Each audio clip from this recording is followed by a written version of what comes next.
What happens when a complementarian who believes in gender roles marries an egalitarian with feminist ideals? In today's video, I will give a brief explanation of what complementarianism and egalitarianism is for those who are unaware. I will talk about how it shows up in Christian spaces and how it specifically showed up in my former denomination, the Assemblies of God, and also just talk about what it was like in the earlier years of my marriage before my husband and I got more on the same page. But before I do that, I would like to give a very warm welcome to all of you new subscribers who found me after my interview with Shalise on Cults to Consciousness. Thanks to you, I blew up to 1K subscribers much faster than I was expecting, so thank you for that. I had two main reasons for making this channel. One is deeply personal, and it's that this channel is a form and a source of narrative therapy for me. While my content varies and not everything might fit in that particular category, it really has allowed me to step back, take a look at my life and my story, and get to redefine it for myself now, after a lifetime and years of having it defined for me or me defining it through a very particular narrow lens that I no longer hold. The second reason is that I hoped that sharing my story might be able to help other people, because I know that when I was in my deconstruction process, one of the things that really helped me was finding, watching, and listening to YouTubers who did deconstruct. Some of them who remained Christian, some of them who are no longer Christian, some of them who had biblical training like I did, some who didn't do any of that, some that were from faith traditions very similar to mine, and some who were completely different. Being able to have access to all of this content, see myself in various different people, really helped me in my deconstruction. And while all of those voices were very helpful, there were pieces that I just never really found in other creators that could have related to me or could have helped me. And I think because we're all different, we all have very different life stories, I think the more voices who are willing to talk and share about those things, the better, so that the next person like me who is struggling and looking for answers has one more option and one more person that they can listen to, and maybe I'll be able to resonate with them in ways that they weren't able to resonate with other people. I also think that the more voices that are out there, the less alone people feel who are going through this situation, because the process of deconstruction is incredibly lonely, especially when you're in a faith tradition where you're really taught certain questioning is okay, but it's only okay when you are being forced back to a specific answer. And otherwise, the questions are not okay if you're more broad or open about them, or if you're too persistent about certain questions, you will often get shut down by pastors or leaders, or told something like, God's ways are higher than our ways, instead of getting a real answer on your question. And that can be just incredibly lonely. And so with that too, I think just the more voices out there, the more people who are willing and able to share their stories, I think that is a benefit to everyone, whether they completely deconstruct from Christianity like I did, or whether they find a different type or denomination of Christianity than they were in before that works for them. I don't personally believe that deconstruction has a set end goal, and I don't think most people who have deconstructed think so either. I do think, though, that one thing that a lot of people tend to miss is that after deconstruction, there should be reconstruction that happens, because there are things that religions provide on a sociological level that are very helpful and beneficial to human beings.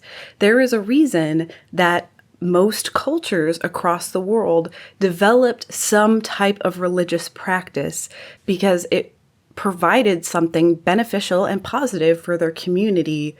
And so I think it's very important to find new community after you have left the church, whether that community is just with a different type of church. Maybe you go from a fundamentalist Christian to a progressive Christian, or if you go and find your community somewhere entirely different. I encourage people who are in the process of deconstructing, once you have deconstructed, don't stop there.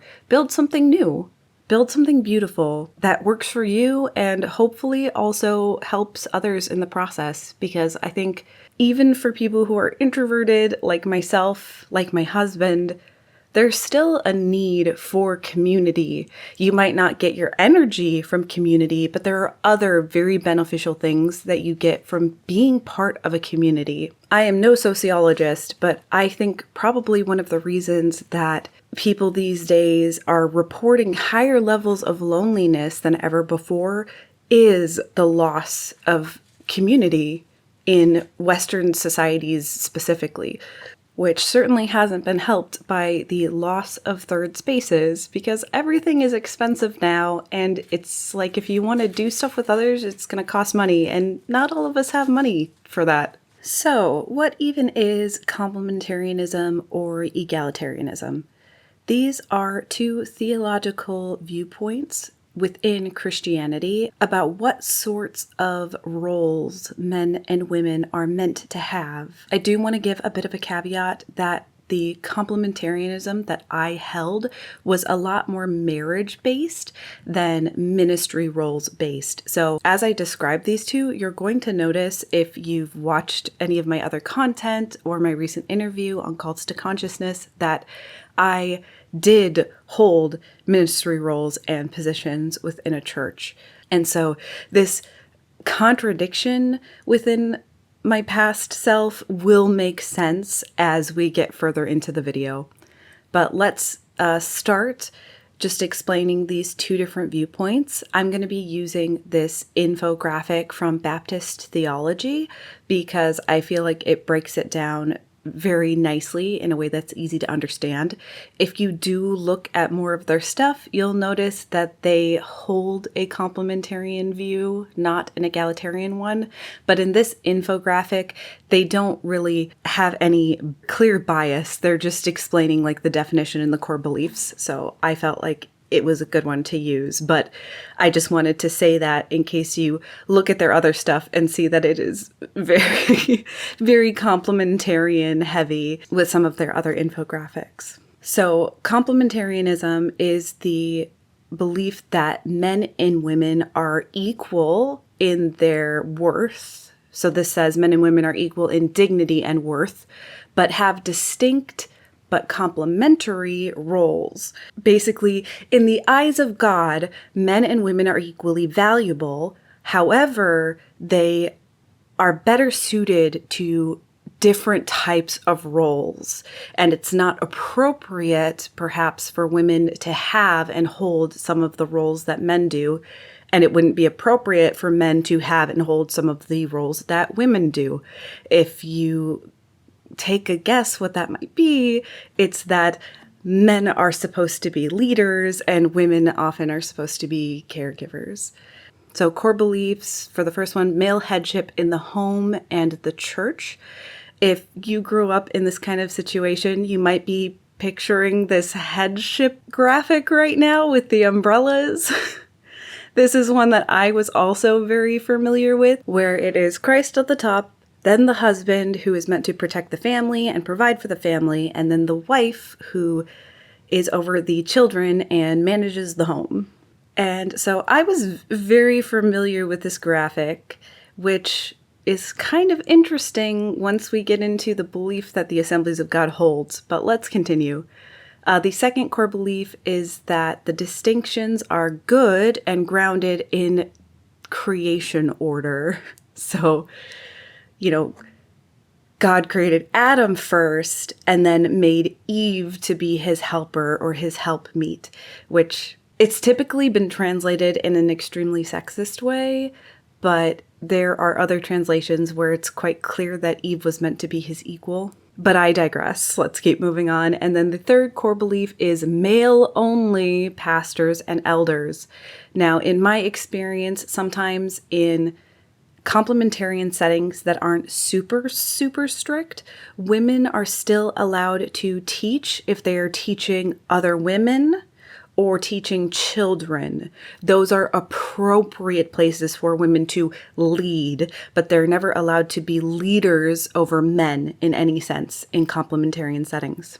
Then you will notice this graphic has key passages for each viewpoint, which is just another way to see quite clearly that the Bible isn't overall consistent in what it teaches, because you can pick verses that support this complementarian view of men are supposed to be leaders and providers and women are supposed to be nurturers and caregivers. But there are also passages that support an egalitarian viewpoint. So let's talk about this egalitarian viewpoint. So the definition on here is that men and women are equal in worth and can occupy the same roles. Leadership is not restricted by gender. So complementarianism is that, like, oh, men and women are equally valuable to the Lord, but they're supposed to have different roles. And in egalitarianism, it's men and women are equally valuable to God and can both hold leadership positions because they are equal. The core beliefs on here are mutual submission in marriage. Now, the only reason I am referring to this as husband and wife is because that's what this whole dichotomy is. This complementarian and egalitarian mindset was neither was really developed with anything other than heteronormativity in mind. So keep that in mind. This talks about mutual submission in a marriage where the two partners are working together and making the decisions collectively together, and it's not the husband just always having the final say. The second core belief is that the role distinctions in the Bible are cultural, and so this is talking about kind of the key passages from the complementarian view. An egalitarian would look at those passages and say, well, that was applicable to the time because the society of the day was just not okay with women in leadership. Even though like Jesus had like women who were disciples who followed him, women who financially supported his ministry according to the Bible, and even Paul talks about women who were ministry leaders. And then the third core belief is women may serve as pastors/elders if gifted. Weird way to say that. The like if gifted part is silly because it's like, it's not just women may serve if gifted. Anyone can serve if gifted and they feel led. It's not just like, oh, any man can be a pastor, but only gifted women can be a pastor. No, that's not how egalitarianism works.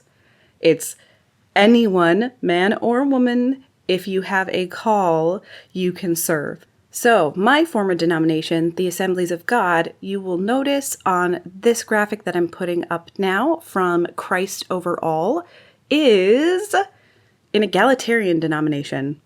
And I grew up in an Assemblies of God home. So why did I have a complementarian viewpoint when it came to marriage? Well, that's because even though my family was Assemblies of God from before I was born, I grew up in a complementarian family where Dad got the final say because he was the spiritual leader of the house. And there were those very clearly defined gender roles. And because of the way the Assemblies of God is structured, while it is egalitarian on paper, which is why I was able to become a fully ordained pastor, and there are a lot of women pastors in the Assemblies of God, although there are not nearly as many women pastors as male pastors in the Assemblies of God. You still can get your credentials, and at least from the General Council office, women are encouraged to become pastors and leaders. However, because of the structure where you have the General Council over the United States and then churches under districts by area, and then churches themselves being mostly self-governing and only reporting to the district in certain situations, it really, really comes down to who the pastor is. And so I have been to Assemblies of God churches that have taught this very complementarian headship model for the family, even though within the Assemblies of God, they on paper, like I said, are egalitarian. And I haven't experienced, but I have heard stories of women who were in the Assemblies of God and their pastors discouraged them from becoming pastors because they were women. And so when it comes to the Assemblies of God, church to church, it's really a toss-up to whether they are egalitarian, as the overall denomination claims to be, or if they are actually more complementarian in practice. And one of the ways that you can spot it sometimes is seeing who's on staff, and if there are women on staff, what sort of roles do they fill? Are they only in charge of women's ministry and children, or are there women pastors at a church who get to preach in front of the whole congregation? And I think that's really telling. Sometimes a church may have a completely egalitarian viewpoint and not have any female pastors, and that's just going to come down to there just aren't as many female pastors in the Assemblies of God as there are male pastors. So even though I very much, from a certain point of view, was a go-getter. So what I told you was true, from a certain point of view. Who believed they were called to missions, went and did all of the things, got ordained as a pastor, was a missionary all by myself in another country. I still thought that when I got married, that my husband would become my spiritual leader and would be in charge of making the final decision and having the final say on all family matters. And at the time, I wanted that. I truly thought that that's just what marriage was supposed to be like. And so when it came to ministry, I was egalitarian, but when it came to marriage, I had a very complementarian view. I even felt that even as a pastor and a fully appointed missionary, if my husband didn't have the same ministerial credentials, I believed I would still be referring to him on spiritual decisions and hearing God's call. And it wasn't until I got married to someone who was 100% egalitarian and feminist that I started to deconstruct that view. I started to realize just how beautiful it was to be an equal partner in a relationship and collaborate and make those decisions together. And I eventually realized why I had wanted to become complementarian in a marriage. I'll share a little clip from this really great video about trad wives from Britt Hartley of No Nonsense Spirituality because it sums it up really well. I will have the entire video linked in the description. I highly recommend it. It was a great video. Today, for young women, they have more choices than ever before in a great way. Again, I am not advocating for the loss of rights, but it is also sometimes in an overwhelming way. Now a young woman is not just choosing whether she wants to get married or have kids or work or stay at home. She's choosing what kind of woman she wants to be. What does her body mean? What does sex mean? What does marriage mean? What does motherhood mean? What do you want to do for work? Where do you start? Where do I go to college? What does success mean? What does religion mean? Is there a God? What does beauty mean? What does femininity mean? What does ambitious mean for me? Who am I? What are my core values? What is the life and path of least regrets for me? What is right and wrong? What is the good life?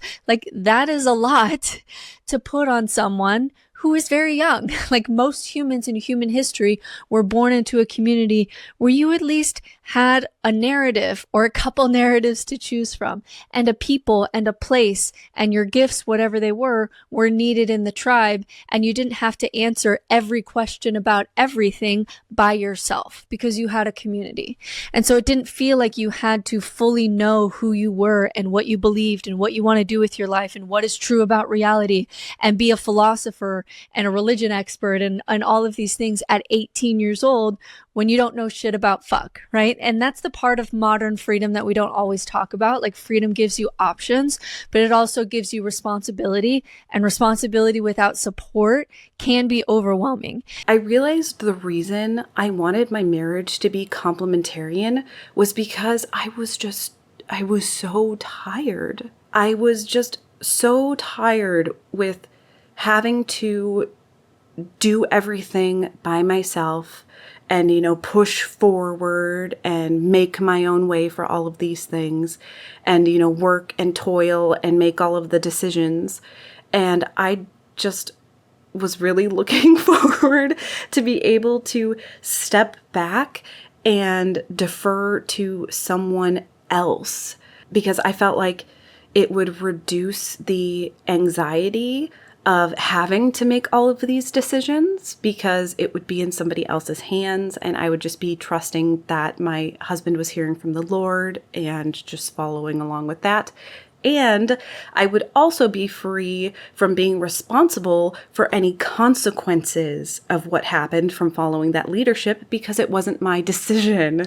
But when things are your decision, those results are your responsibility. They are from your choices and your actions. And so it was from a very emotionally immature, I think, place of wanting to be free of the responsibilities, to be able to just relax for once and defer to someone else. And while there are still times where, I just wish I could not be responsible for things. Don't we all feel that way sometimes?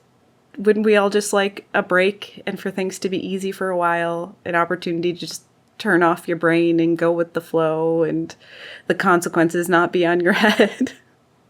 I'm so glad that I didn't end up with what I thought I wanted.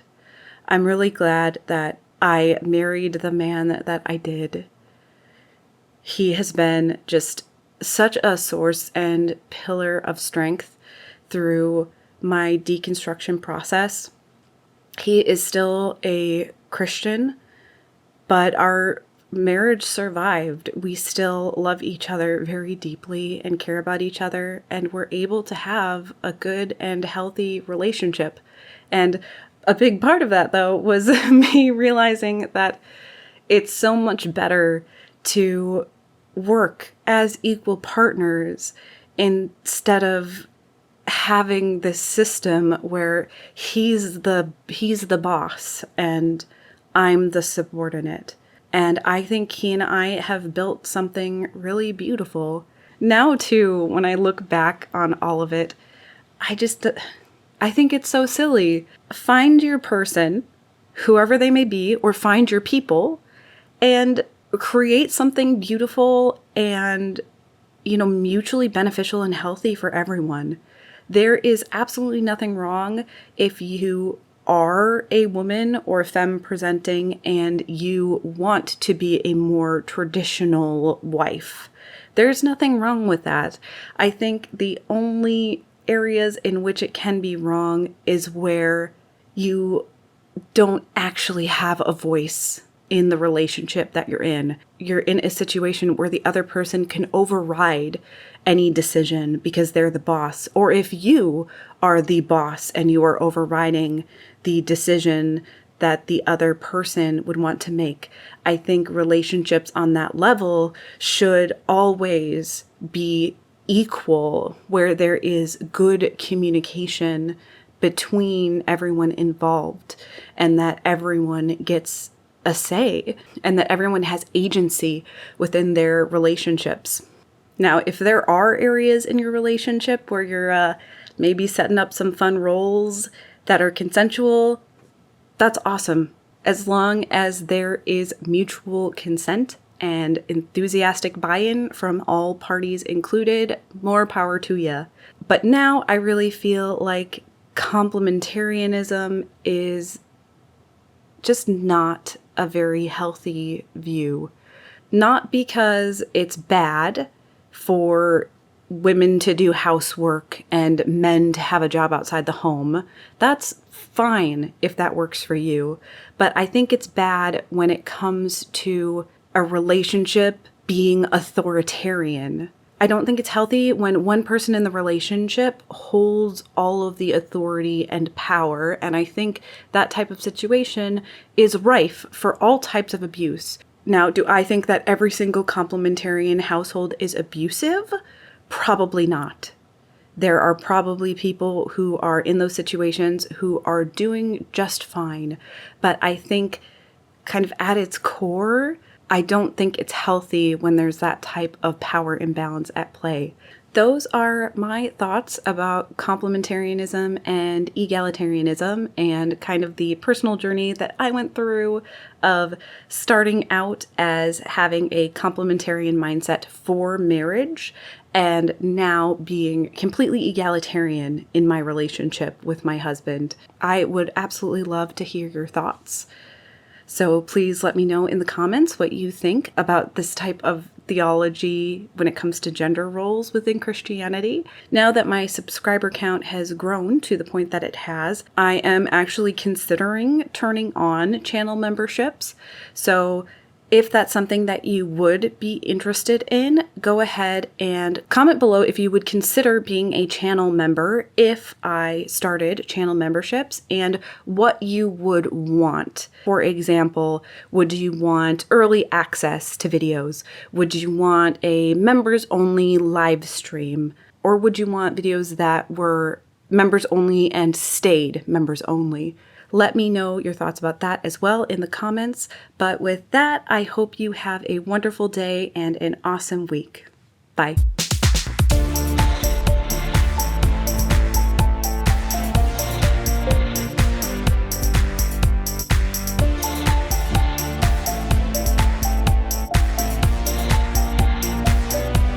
You don't know shit about fuck.